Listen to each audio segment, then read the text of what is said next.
आइए आज फिर से एक नए क्लास की शुरुआत करते हैं, जिसमें हम लोग पढ़ेंगे क्लास 7 के विज्ञान का दूसरा चैप्टर।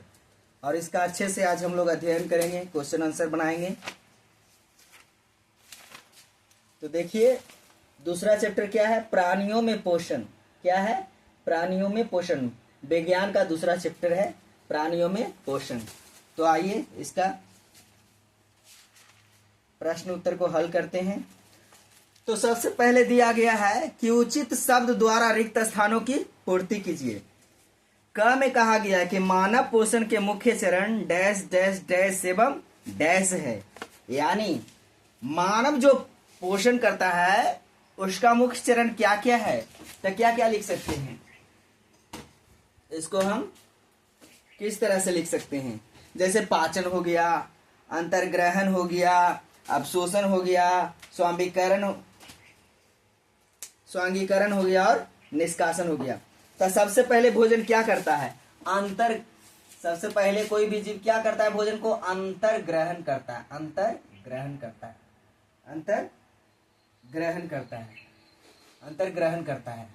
उसके बाद क्या करता है? पाचन करता है। उसके बाद करता है अवशोषण, या जो भी हो, अवशोषण, फिर स्वांगीकरण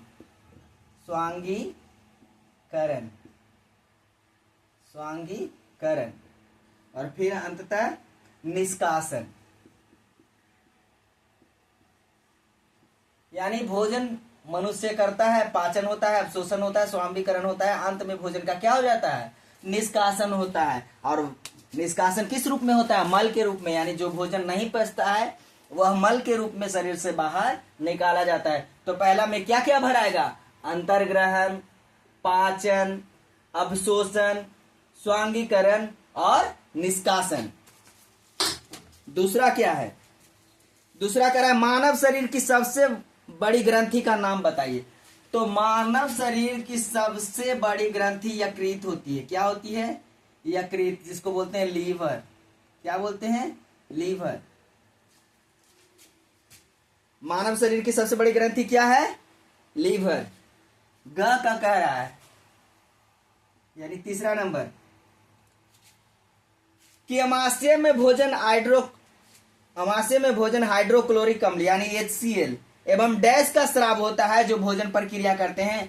तो जो पाचक रस होते हैं, क्या होते हैं? पाचक का स्राव होता है। पाचक रस, ठीक ना? जैसे हाइड्रोक्लोरिक अम्ल भी क्या है? एक पाचक रस ना है जी, भोजन को पचाने में मदद करता है। चौथा में कह रहा है कि क्षुद्रांत की आंतरिक भित्ति पर अंगुली के समान अनेक प्रवर्ध होते हैं, जो क्या कहलाते हैं? तो दीर्घ रोम कहलाते हैं। क्या कहलाते हैं? दीर्घ रोम। क्या कहलाते हैं? दीर्घ रोम कहलाते हैं। अगला है, पांचवा में कह रहा है, खाली स्थान, कि अमीबा अपने भोजन का पाचन किसमें करता है? तो खाद्य धानी में। क्या करता है? कहाँ करता है? खाद्य धानी उसका होता है, जिसमें अपने भोजन का क्या करता है? पाचन करता है। किसमें करता है? खाद्य धानी में। अब दूसरा नंबर में आइए। कह रहा है सत्य एवं असत्य कथनों को चिन्हित कीजिए। कह रहा है मंड का पाचन आवास्य से प्रारंभ होता है। नहीं जी, असत्य। क्या हो जाएगा? असत्य। मंड का पाचन आवास्य से प्रारंभ नहीं होता है। दूसरा कह रहा है जीभ लाला ग्रंथि को भोजन के साथ मिलाने में सहायता करती है। तो यस, सहायता करती है, बिल्कुल सही है। तीसरा ग में कह रहा है कि पित्ताशय में पित्तरस अस्थायी रूप से भंडारित होता है। हाँ, क्या होगा? सत्य। घ में कह रहा है कि रूमिनेंट निगली हुई घास को अपने मुख में वापस लाकर धीरे धीरे चबाते रहते हैं। बिल्कुल सही, रूमिनेंट। अब आया है एक रूमिनेंट शब्द। तो आप लोग समझिए कि रूमिनेंट क्या होता है। तो अच्छे से समझिए कि रूमिनेंट क्या होता है। रूमिनेंट क्या होता है, या रूमिनेंट किसे कहा जाता है? तो याद रखिएगा कि जुगाली करने वाले जितने भी जीव जंतु हैं उन्हें क्या कहा जाता है? रूमिनेंट। जैसे गाय क्या है? भैंस क्या है? रूमिनेंट। तो यही ना कहा गया इसमें कि रूमिनेंट निगली हुई घास को अपने मुख में वापस लाकर धीरे धीरे चबाते रहते हैं। बिल्कुल देखिएगा कभी कि आप नादी में डाल दिए, कोई भी उसका घास डाल दिए, कुछ भी डाल दिए, कोई गाय या भैंस रहेगा वो पहले पूरा भरपेट खा लेगा, और जब वो घास खत्म हो जाएगा बैठ जाएगा आराम से, पेट से निकालेगा मुंह में, फिर चबाते रहेगा उसको। तो जो भोजन चबाते हैं गाय भैंस, उन्हें क्या कहा जाए, उसको क्या कहा जाता है, जुगाली करना। और जुगाली करने वाले जीव जंतु क्या कहलाते हैं, रूमिनेंट कहलाते हैं। तीसरा में है कि निम्न में से सही विकल्प पर सही का चिन्ह लगाइए। तो क में कह रहा है तीसरा का कह रहा है वसा का पूर्ण रूपेण पाचन जिस अंग में होता है वह क्या होता है। तो वसा का पूर्ण रूपेण पाचन जिस अंग में होता है वह कहलाता है क्षुद्रांत। क्या कहलाता है, क्षुद्रांत। क्षुद्रांत। क्या कह रहा है कि जल का अवशोषण मुख्यतः जिस अंग द्वारा होता है वह क्या कहलाता है। तो जल का अवशोषण जिस अंग द्वारा होता है वह क्या कहलाता है, बृहद्रांत। क्या कहलाता है, बृहद्रांत। क्या कहलाता है, बृहद्रांत। अब चौथा आ गया,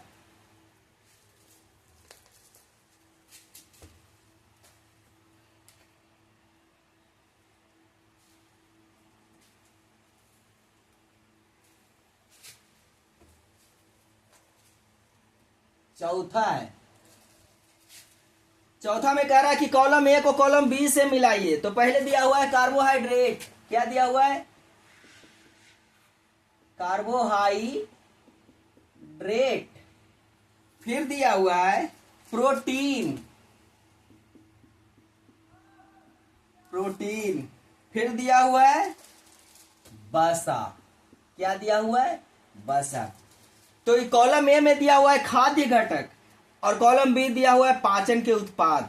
तो कार्बोहाइड्रेट के पाचन के उत्पाद कौन है, शर्करा। क्या है, शर्करा।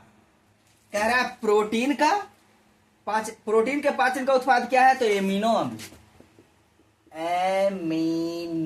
एमिनो अम्ल। तीसरा है वसा। वसा का क्या हो जाएगा, वसा एवं ग्लिसरॉल। वसा एवं ग्लिसरॉल। अब कितने बच्चे बोलेंगे कि ग्लिसरॉल लिखा हुआ है, जी ग्लिसरॉल लिखा हुआ है, आधा ग है, ली पर मात्रा है, ठीक ना। तो ये क्या है, ग्लिसरॉल। कितने बच्चे को यही नहीं पढ़ने आएगा कि अब पता नहीं क्या पढ़ेंगे, ग्लिसरॉल या कुछ भी, लेकिन क्या लिखा हुआ है, ग्लिसरॉल। याद रखिएगा क्या लिखा हुआ है, ग्लिसरॉल। अब प्रश्न उत्तर में आते हैं। पांचवा प्रश्न कहता है कि दीर्घ रोम क्या है, वह कहां पाए जाते हैं एवं उनके कार्य क्या है। दीर्घ रोम के बारे में बताना है कि वह कहां क्या है, कहां पाए जाते हैं और उनके काम क्या है। तो अभी आप लोग को खाली स्थान में बताए थे पहला में कि क्षुद्रांत की आंतरिक भित्ति पर अंगुली के समान अनेक प्रवर्ध होते हैं जो क्या कहलाते हैं, दीर्घ रोम कहलाते हैं। तो आइए पांचवा प्रश्न का हल करते हैं। पांचवा क्या कह रहा है कि दीर्घ रोम क्या है। तो सबसे पहले इसका उत्तर लिखते हैं कि दीर्घ रोम क्या है। तो लिखेंगे क्षुद्रांत की आंतरिक भित्ति पर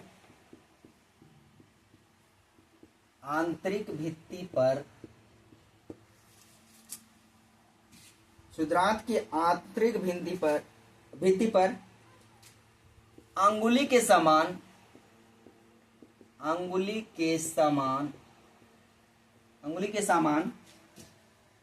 अनेक प्रवर्ध, या कह सकते हैं कि हजारों प्रवर्ध।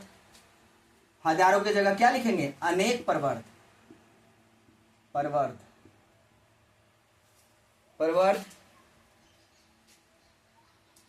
उपस्थित होते हैं जिन्हें दीर्घ रोम कहा जाता है। अब ये तो पूरा प्रश्न का हल नहीं हुआ, क्योंकि प्रश्न हमसे क्या क्या पूछा है, कि दीर्घरोम किसे कहते हैं, तो ये किसका आंसर हुआ कि दीर्घरोम क्या है या दीर्घरोम किसे कहते हैं। अब लिखा, अब कह रहा है कि दीर्घरोम कहाँ पाए जाते हैं, तो दीर्घरोम क्षुद्रांत की आंतरिक भित्ति पर, कहा, क्षुद्रांत की आंतरिक भित्ति पर पाए जाते हैं। अब कह रहा है इसमें कि इसका कार्य क्या है, अब इसका कार्य बता। ये तो पता चल गया कि कहाँ उपस्थित होता है, कहाँ उपस्थित होता है, ठीक ना, और किसे कहते हैं। अब कह रहा है कि एवं उनके कार्य क्या है, दीर्घरोम क्या है।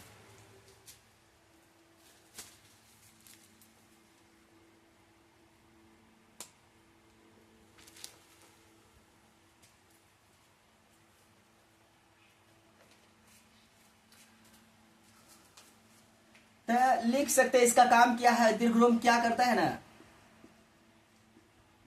दीर्घरोम पचे हुए भोजन, पचे हुए भोजन के सतही, जो सतह का क्षेत्रफल होता है, क्षेत्रफल को क्या करता है, बढ़ा देता है। क्या कर देता है, बढ़ा देता है। और क्या लिख सकते हैं,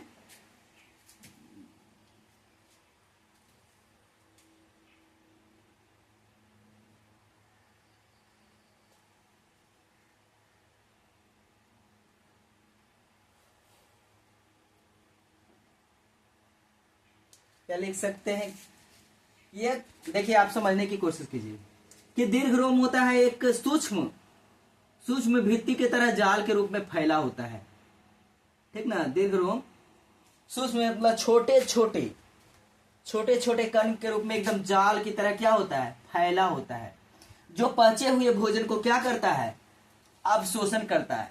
क्या करता है, अवशोषण करता है, यानी कि ऑब्जर्व करता है, खींचता है, ठीक ना। तो क्या लिख सकते हैं आगे की, पहला तो ये हो गया क्षुद्रांत किसे कहते हैं और यह कहाँ पाया जाता है, लेकिन कह रहा है कि क्षुद्रांत का कार्य क्या है। तो पहला हम लिखेंगे दीर्घरोम पचे हुए भोजन के सतही क्षेत्रफल को बढ़ा देता है, तथा, ज्यादा बड़ा नहीं लिखते हैं, आप लोग को समझा दिए कि क्या होता है कि अंगुलिनिमा एक तरह से संरचना होता है जो पचे हुए भोजन को क्या करता है, ऑब्जर्व करता है। यह छोटे छोटे कण के रूप में फैला होता है, देता है, तथा यह पचे हुए भोजन का अवशोषण करता है, अवशोषण करता है।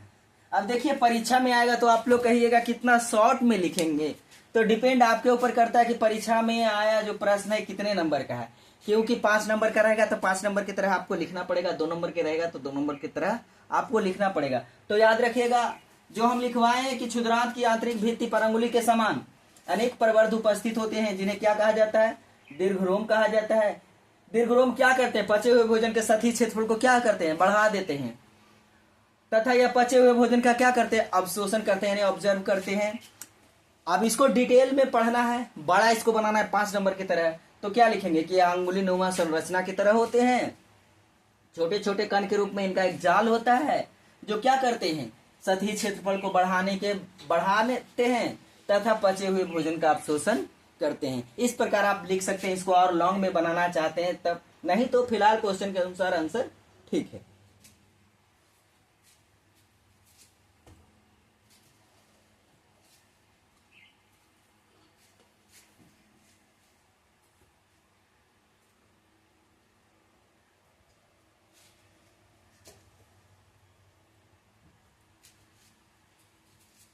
अगला प्रश्न है छठा, क्या कह रहा है,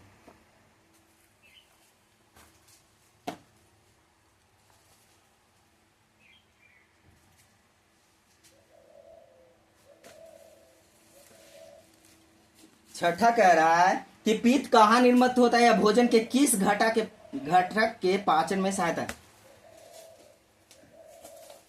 तो याद रखिएगा छठा, पित्त का निर्माण कहाँ होता है, पित्त का निर्माण कहाँ होता है, यकृत में होता है, यकृत में होता है। पित्त का निर्माण कहाँ होता है, यकृत में होता है। यह पित्ताशय में जमा होता है, यह जमा कहाँ होता है, यह पित्ताशय में जमा रहता है। इसी में पूछ रहा है कि यह भोजन के किस घटक के पाचन में सहायता करता है। तो यह भोजन के लिख सकते हैं, यह वसा के पाचन में क्या करता है, सहायता करता है। वसा के पाचन में क्या करता है, सहायता करता है।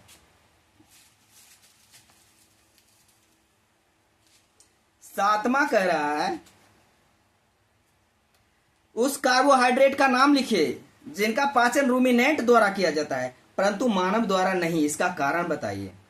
यानी कोई एक प्रकार का ऐसा कार्बोहाइड्रेट है जो रूमिनेंट यानी कि जुगाली करने वाले जीव करते हैं लेकिन मनुष्य नहीं कर सकता, इसका कारण बताइए तथा उसका नाम भी बताइए।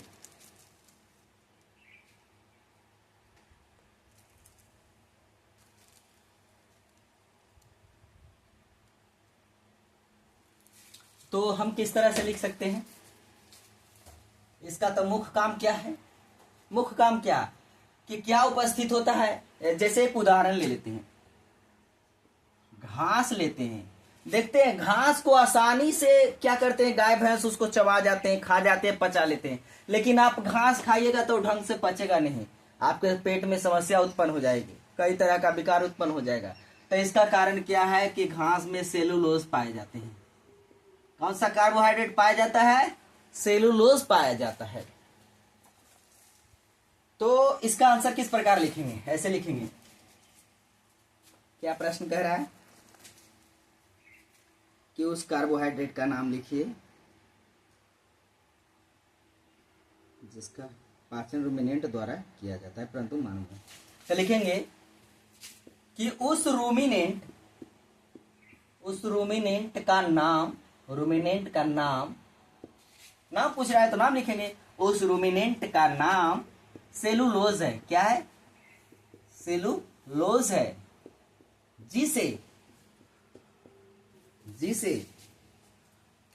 या जिनका, जिस तरह से प्रश्न है उसी तरह से उत्तर देते हैं। जिनका पाचन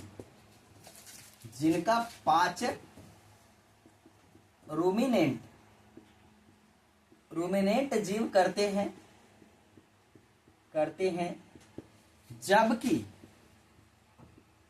जबकि इसका पाचन मानव नहीं करते, मानव नहीं कर पाते। एक तो ये कारण हो गया कि कौन सा रूमिनेंट है तो सेल्यूलोज है, कौन सा कार्बोहाइड्रेट है तो सेल्यूलोज है, जिसका पाचन रूमिनेंट जीव करते हैं जबकि इसका पाचन मानव नहीं कर पाते हैं। अब इसी में कह रहा है कि परंतु मानव द्वारा, इसका कारण क्या है, इसका कारण क्या है।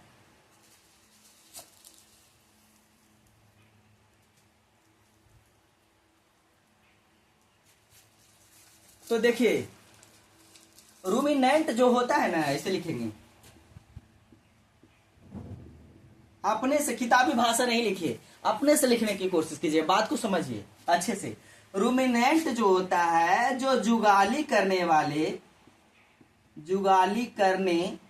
वाले जीवों के शरीर में क्षुद्रांत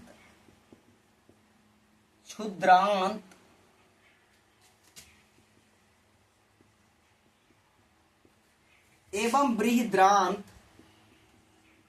बृहद्रांत के बीच में होते हैं, जिनमें एक विशेष प्रकार का, जिनमें विशेष एक क्या लिखेंगे, जिनमें विशेष प्रकार का जीवाणु होते हैं जो सेलुलोज का पाचन करते हैं, जो सेलुलोज का पाचन करते हैं। परंतु मानव में ये चीजें ये चीजें नहीं पाई जाती है, नहीं पाई जाती है, जिसके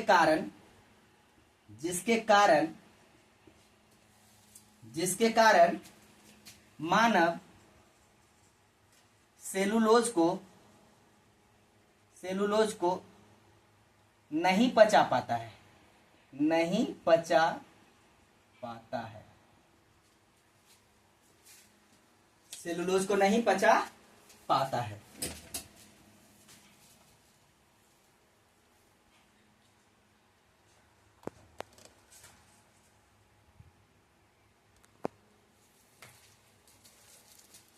अगला प्रश्न है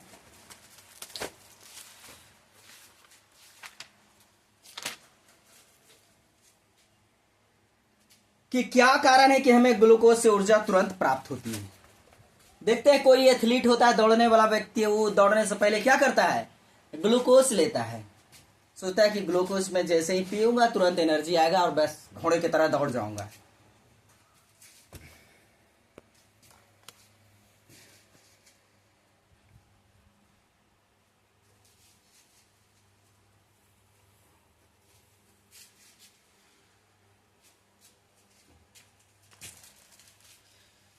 तो अगला प्रश्न क्या है कि क्या कारण है कि हमें ग्लूकोज से ऊर्जा तुरंत प्राप्त होती है।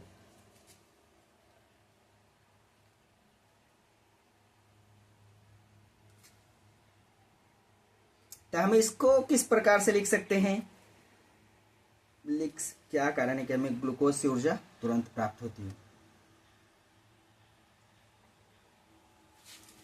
लिख सकते हैं,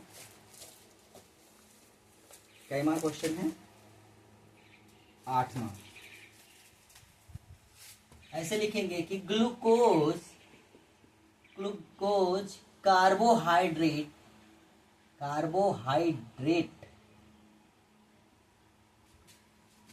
का सरलतम रूप है, जो तुरंत हमें ऊर्जा देता है। ग्लूकोज कार्बोहाइड्रेट का क्या है, यहां ध्यान दीजिए, क्या है, सरलतम रूप है जो तुरंत हमें ऊर्जा देता है। इसलिए ग्लूकोज को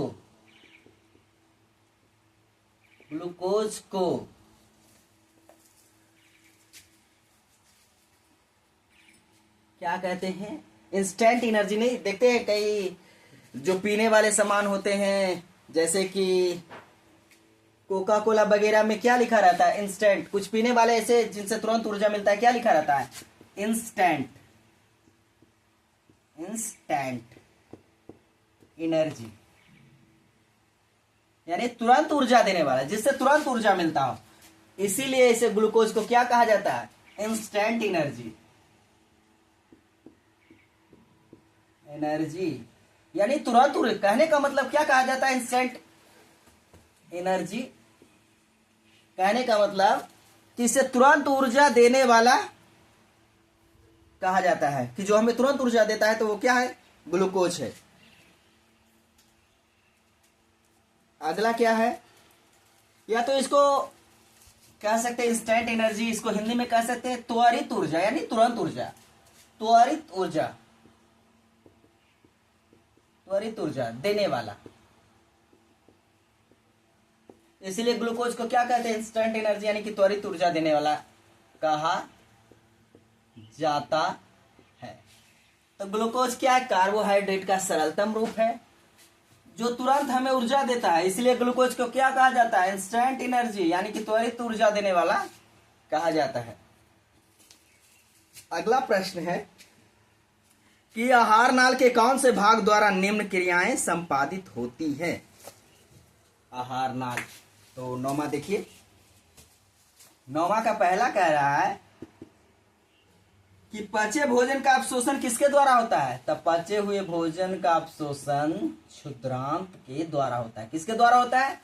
क्षुद्रांत के द्वारा होता है। कह रहा भोजन को चबाना, तो ज्यादातर बच्चे, आप किसी बच्चे से पूछेगा कि भोजन कौन चबाता है, तो बच्चा कहेगा कि, इस तरह से पूछेगा बच्चों से कि भोजन किसके द्वारा चबाया जाता है, तो बच्चा तो डायरेक्ट जवाब देगा कि सर भोजन तो दांतों के द्वारा चबाया जाता है।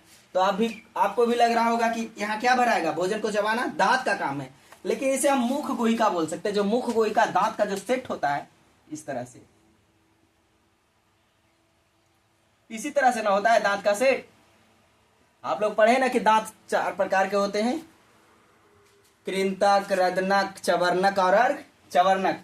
पिछले कक्षा में आप लोग अच्छे से पढ़े हैं कि कृंतक का क्या काम है, काटना। रदनक का काम क्या है, चीरना और फाड़ना।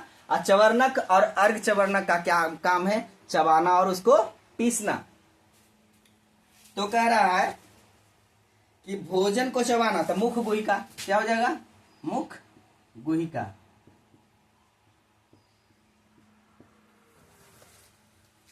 तीसरा कह रहा है कि जीवाणु नष्ट करना। तो ये नहीं कह रहा है कि जीवाणु नष्ट कौन करता है, सिर्फ खाली स्थान दे दिया। तो मुख्य रूप से जीवाणु का नष्ट कहाँ होता है, उधर। उधर कहने का मतलब है कि पेट में। कहाँ होता है, पेट में जीवाणु का नष्ट होता है। कह रहा है भोजन का संपूर्ण पाचन, यानी पूर्ण पाचन, पूरी तरह से पाचन किसमें होता है, भोजन का संपूर्ण पाचन क्षुद्रांत में। किसमें, क्षुद्रांत में। आगे कह रहा है कि मल का निर्माण किसमें होता है, तब मल का निर्माण होता है बृहद्रांत में। किसमें होता है, बृहद्रांत में। बृहद्रांत में मल का निर्माण किसमें होता है, बृहद्रांत में। अब अगला है 10वां प्रश्न कि मानव एवं अमीबा के पोषण में कोई एक समानता एवं एक अंतर लिखिए। एक समानता भी लिखना है मानव में और अमीबा में, और एक अंतर भी लिखना है। तो आइए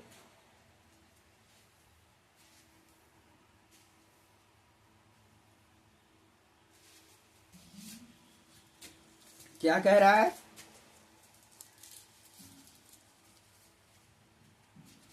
एक तरह हम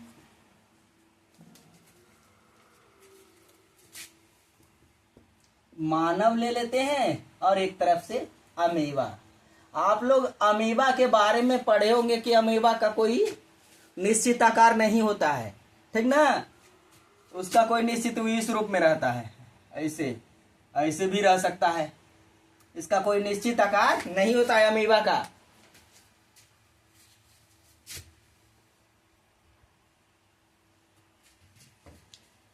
तो दोनों में समानता क्या है, तो दोनों में पहले समानता लिखते हैं। ऐसे लिखेंगे, मनुष्य के शरीर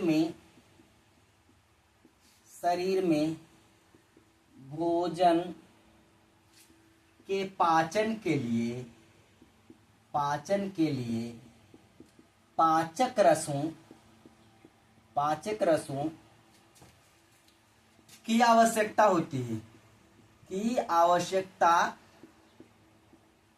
होती है। सेम प्रोसेस अमीबा में भी होता है। अमीबा के शरीर में भी भोजन का पाचन के लिए पाचक रसों की आवश्यकता होती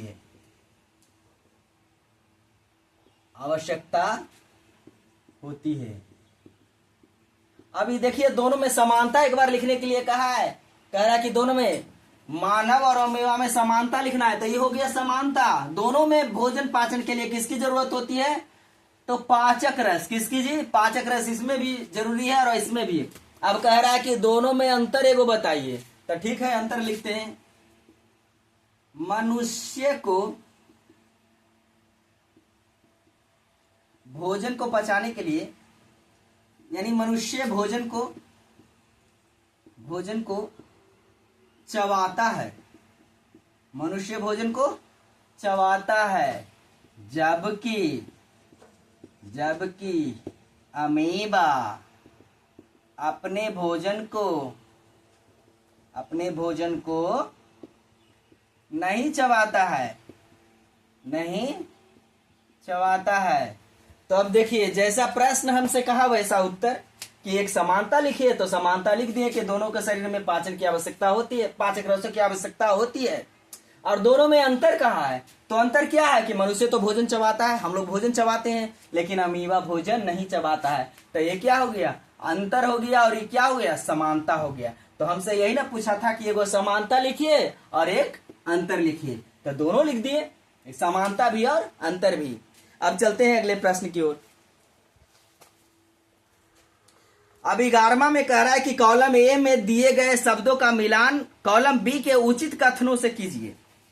तो आइए इसे भी अच्छे ढंग से बनाते हैं।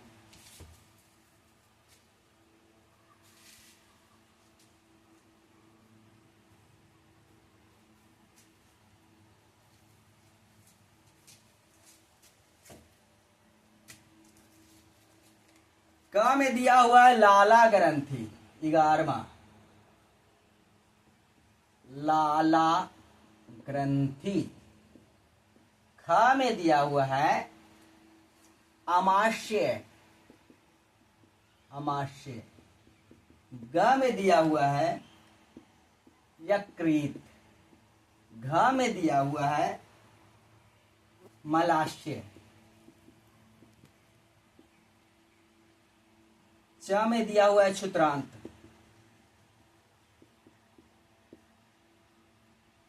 छ में दिया हुआ है बृहद्रांत। अब मिलाते हैं।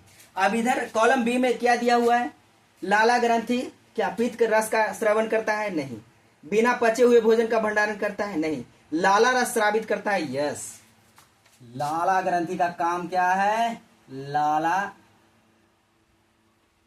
रस को स्रावित करना।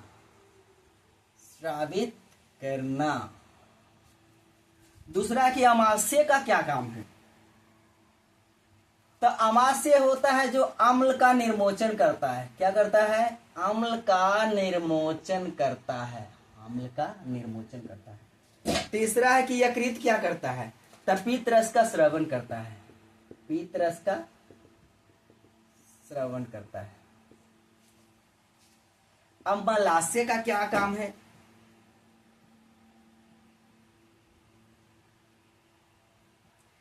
मलाशय का काम क्या है? बिना पचे हुए भोजन का भंडारण यही करता है। बिना पचे भोजन का भंडारण। और एक काम इसमें और दिया हुआ है मलाशय का, और मल त्याग, जो अंततः हमारे शरीर में अपचा हुआ भोजन रहता है, वो किस रूप में हमारे शरीर से निकलता है? तो मल के रूप में। तो मल त्याग करना क्या कहलाता है? किसके द्वारा होता है? तो मलाशय ही मल का त्याग करता है। फिर है क्षुद्रांत। तो क्षुद्रांत का क्या काम है? पाचन का पूरा होना किसमें होता है? क्षुद्रांत में। पाचन का पूरा होना। अब है बृहद्रांत। बृहद्रांत क्या करता है? जल का अवशोषण करता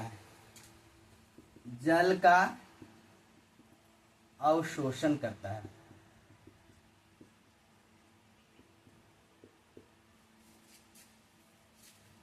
तो आप लोग अच्छे से मिला लीजिएगा। घ का मलाशय का क्या काम है? बिना पचे भोजन का भंडारण के साथ साथ सॉरी इसको मल त्याग भी करना है। मलाशय हम लिख दिए मल त्याग। क्या होता है? मल त्याग करना भी इसी का काम है। बिना पचे भोजन का भंडारण करना तथा मल त्याग करना किसका काम है? मलाशय का। तो आप लोग अच्छे से मिला लीजिएगा, देख लीजिएगा।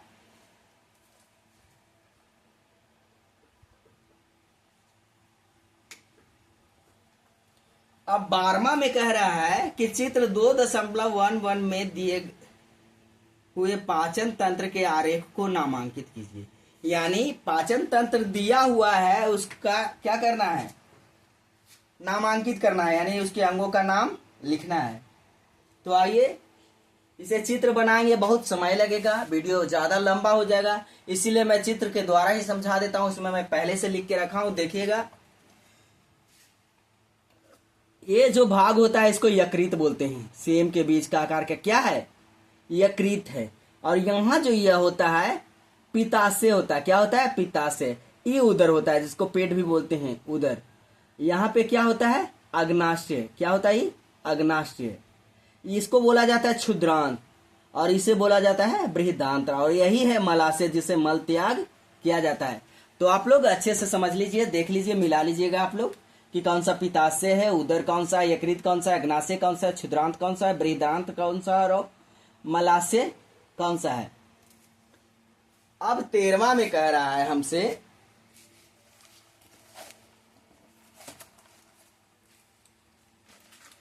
तेरहवां प्रश्न कहता है कि क्या हम केवल हरी सब्जियों घास का भोजन पर जीवन निर्वाह कर सकते हैं? चर्चा कीजिए।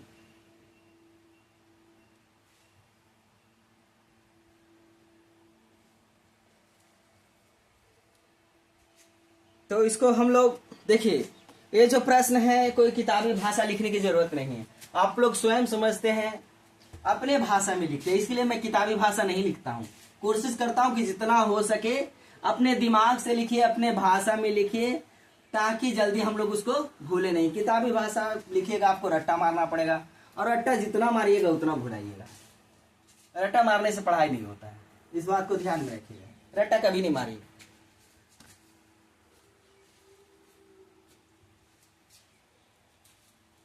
कह रहा है क्या हम केवल हरी सब्जियों या घास का भोजन कर जीवन निर्वाह कर सकते हैं?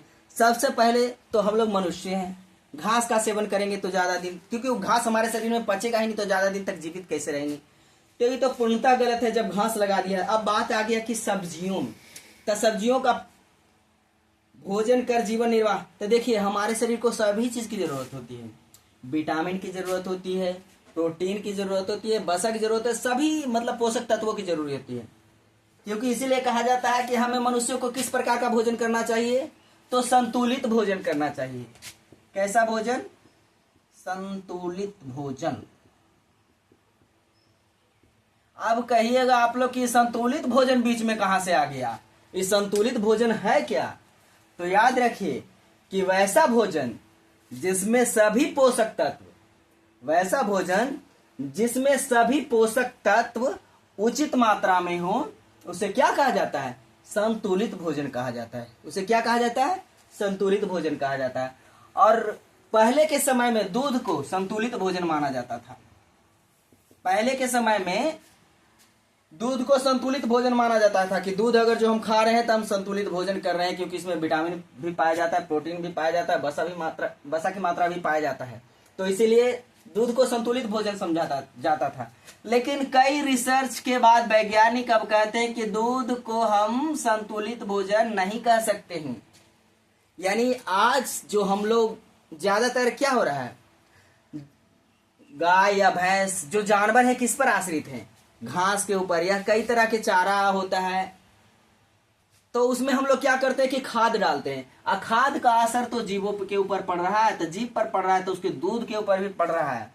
इसलिए वैज्ञानिक कहते हैं अब कि दूध को संतुलित भोजन की श्रेणी में रखना उचित नहीं है, इसीलिए अब दूध को संतुलित भोजन नहीं कहा जाता है।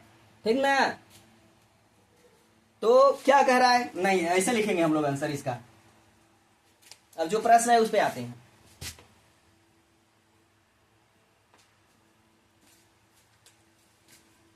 कि क्या हम केवल हरी सब्जियों घास का भोजन कर जीवन निर्वाह? नहीं। क्या लिखेंगे? नहीं, नहीं, हम केवल हरी सब्जियों पर निर्भर नहीं, क्या नहीं, हम केवल हरी सब्जियों पर निर्भर रहकर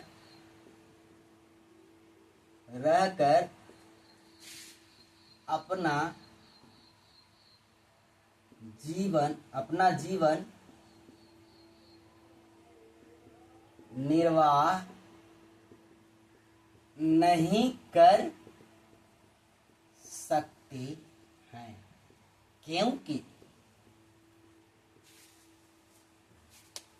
अब पहले एक शब्द आ गया कि निर्वाह, बार बार हम बोल रहे हैं, प्रश्न में कह रहा है कि निर्वाह निर्वाह निर्वाह। तो निर्वाह क्या होता है? कई बच्चे सोचे कि पढ़ जाते हैं, क्वेश्चन आंसर याद कर लेते, बस हो गया। अरे क्वेश्चन आंसर याद कर लिए बस पढ़ाई हो गया? नहीं, आप छोटी छोटी बातों को समझिए। निर्वाह का अर्थ होता है जीवन जीना। जीवन निर्वाह का मतलब होता है जीवन जीना। क्या इसका कहने का मतलब क्या हुआ कि केवल आप हरी सब्जियों को खाकर आप पूरा जीवन जी सकते हैं? तो नहीं। इसीलिए वही क्या किया है, शब्दों को हेर फेर है कि पूरा जीवन न लिख के क्या लिखा है कि जीवन निर्वाह। जीवन निर्वाह कर सकते हैं? तो नहीं कर सकते। क्योंकि ऐसे लिखें, क्योंकि हमारे शरीर को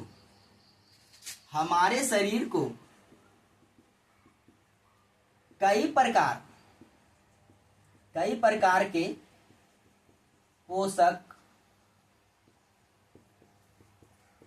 पोषक तत्वों की जरूरत होती है जो हरी सब्जियों में नहीं पाया जाता है।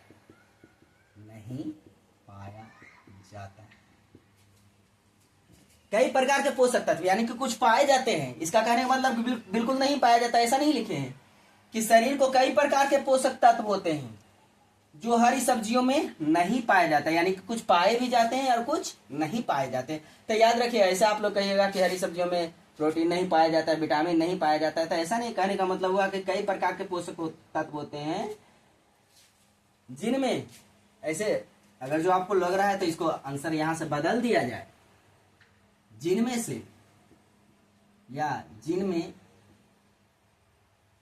तत्वों की जरूरत होती है। और ऐसे लिख सकते हैं, तत्वों की जरूरत होती है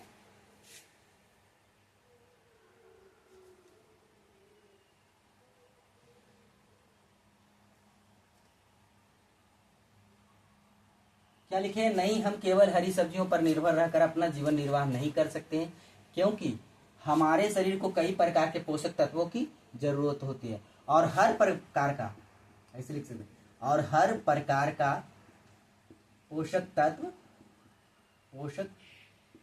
तत्व हमें हरी सब्जियों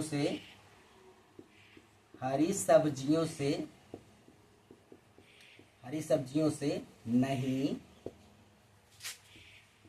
मिल पाता है। इसीलिए हम क्या लास्ट में ही पहले ही लिख दिए कि इसीलिए हम हरी सब्जियों पर निर्भर नहीं रह सकते अपना जीवन यापन करने के लिए। तो चलिए आगे कह रहा है परियोजना कार्य दिया हुआ है, तो परियोजना कार्य आप लोग स्वयं बनाइएगा, ठीक ना, कोशिश कीजिएगा। नहीं तो आप लोग लाइक कमेंट जरूर कीजिए, कमेंट में बताइएगा कि क्या मैं परियोजना कार्य को भी बताऊं। अगर जो आप लोग को रहेगा आदेश तो मेरा काम ही है बताना। आप लोग कमेंट कीजिए कि हाँ बताइए या नहीं, तो फिर मैं इसको बताऊंगा। नहीं तो आज तक इतना ही, दूसरा चैप्टर हो गया समाप्त। मिलेंगे अगले वीडियो में। हो सके तो आप लोग लाइक सब्सक्राइब जरूर कीजिए ताकि मैं इसी तरह से कंटिन्यू अगले चैप्टर को बनाऊं और सभी सब्जेक्ट को लेकर आऊं। आप लोग थोड़ा सा मेरा भी कार्य करिए कि सब्सक्राइब कीजिए, दोस्तों के पास शेयर कीजिए, जितना हो सके शेयर कीजिए और लाइक कीजिए।